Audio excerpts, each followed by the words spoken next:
Good afternoon, everybody! How are we do today? And welcome to the latest edition of Zoom Media Live.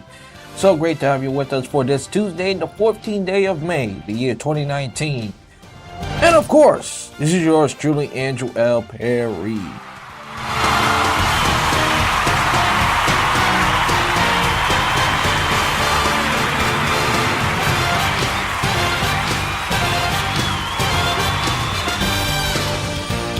Thank you very much, folks. As always, coming live and at you from the Basic Street, which is Brooklyn, New York, and it's a little bit chilly.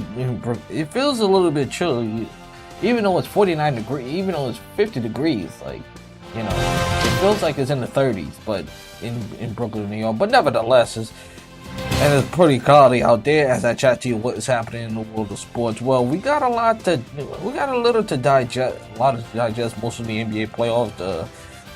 The NBA draft is tonight, and then Game 1 of the Western Conference Finals between the Portland Trail Blazers and Golden State Warriors, and we'll preview that matchup, which should be a fascinating matchup. But before we do that, I want to refer back to Sunday. Which was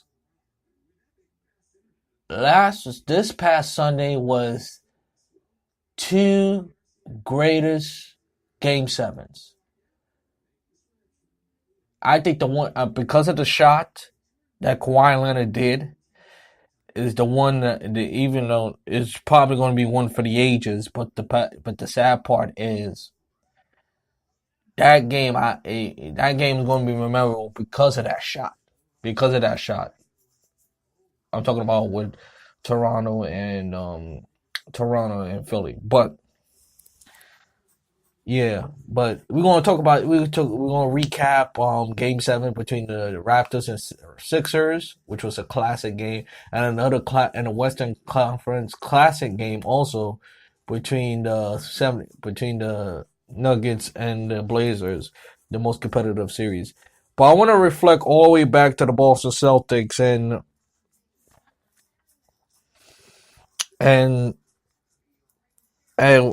reflect on the Boston Celtics. A couple of things about the Boston Celtics. In this NBA playoffs, you know what? I was gonna talk about the Boston Celtics, but you know what? I want to talk about the Rockets and James Harden. Let me start with that. Okay. First things first. I don't want to hear nothing about D'Antoni anymore. I don't want to hear about James Harden anymore.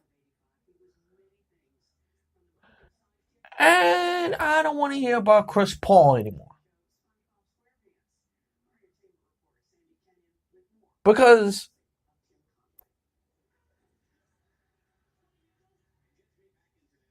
they had a the Rockets had a golden opportunity.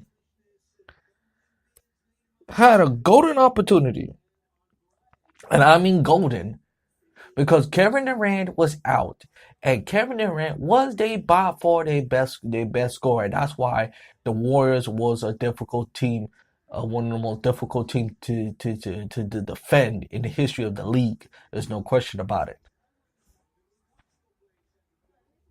And even though I don't want to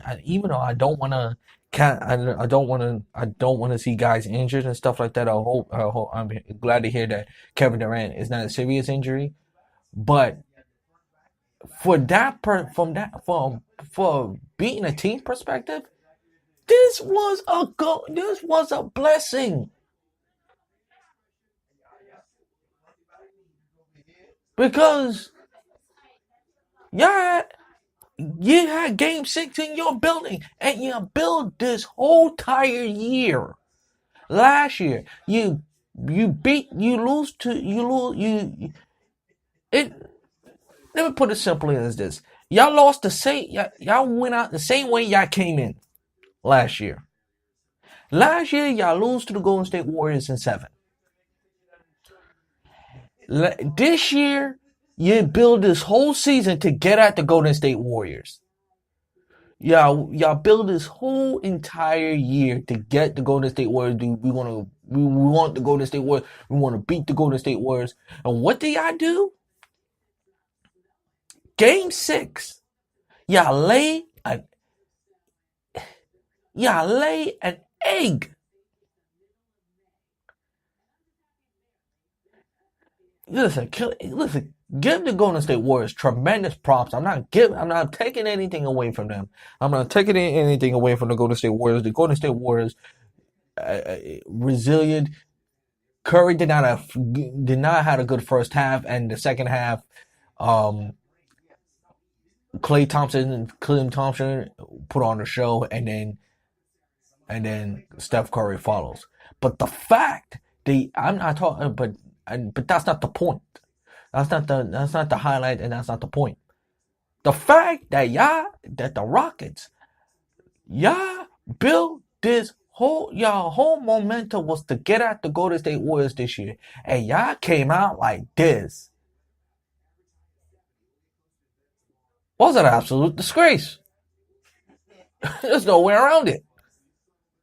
And from that standpoint, I don't want to hear about James Harden, because James Harden is a regular season performer, and this is the third time. This is the third. This is why I don't trust. I don't want to hear about James Harden anymore. James Harden was a no-show when in that game winner 3 years ago or 4 years ago, I should say, when Damian Lillard hit that game winning shot to beat the Rockets.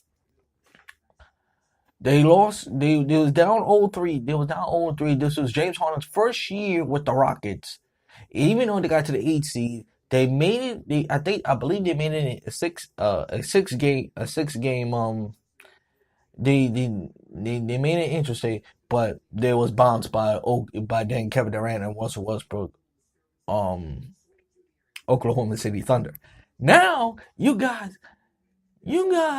got knocked out by the Warriors twice the same way. What did that say about James Harden? James Harden is not clutch. I don't want to hear that he's clutch, because James Harden has to prove that he's solidified himself.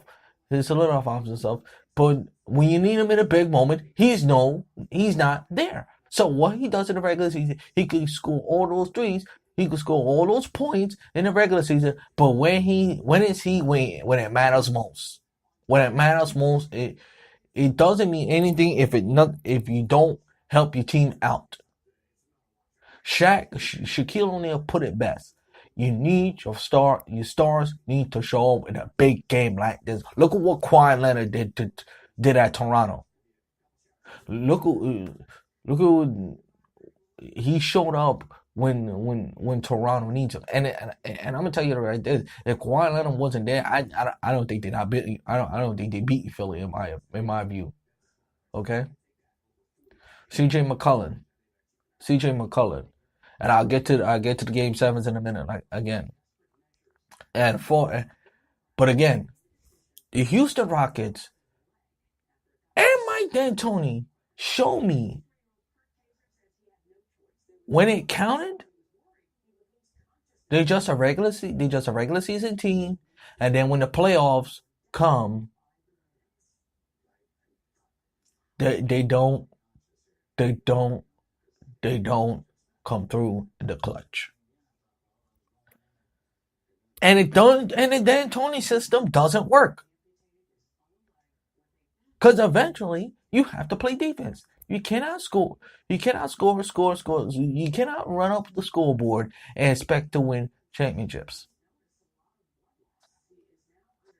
The Showtime Lakers have a lot of offense, but eventually they play defense. Eventually you're gonna have to play defense. You can't just run up the scoreboard, and fall in love with the three.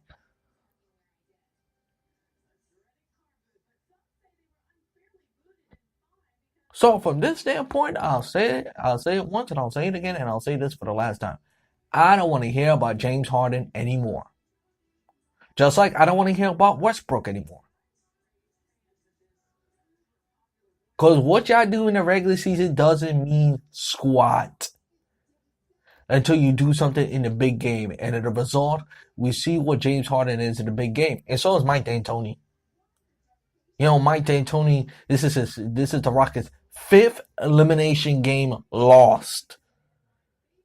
And Mike D'Antoni under the Rockets is owing. Mike D'Antoni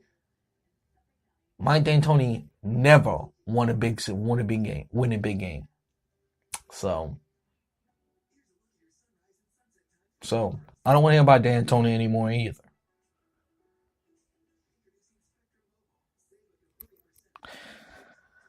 Now, let's move on to the Boston Celtics.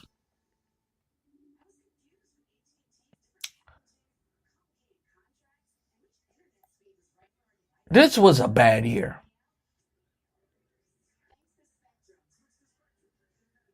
To win out the way y'all did, I think say what you want about the Rockets, but at least the Rockets went out in 6. Boston, you went out in 5. Y'all win game 1 and y'all just never showed up again.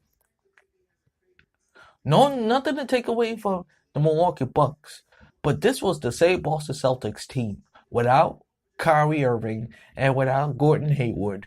Went to the conference finals and took LeBron and the Cavs in 7. And y'all came back and lose to Udonis, the Greek freak, in 5 games. And y'all went out the way I did. Honestly, was unacceptable. This is unacceptable.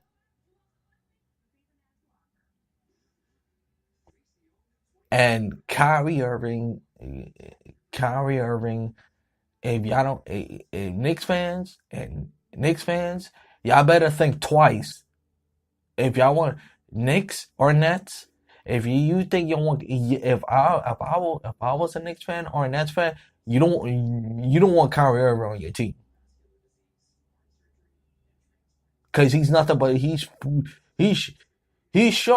proved and shown he's nothing but a headache. Look what he's doing in Boston, and the fact that the fact of the matter is, Kyrie Irving left Cleveland to join Boston and wants to be the man. But again, when it matters most, you don't even want that pressure.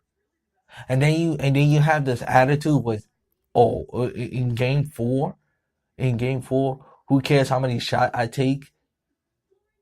The whole damn team cares. The whole team cares. Your team is down 3-1, and this is the type of attitude you have?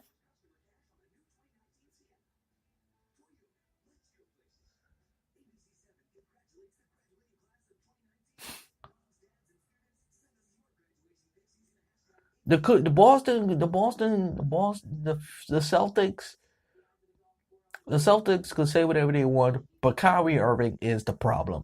Because in game 4,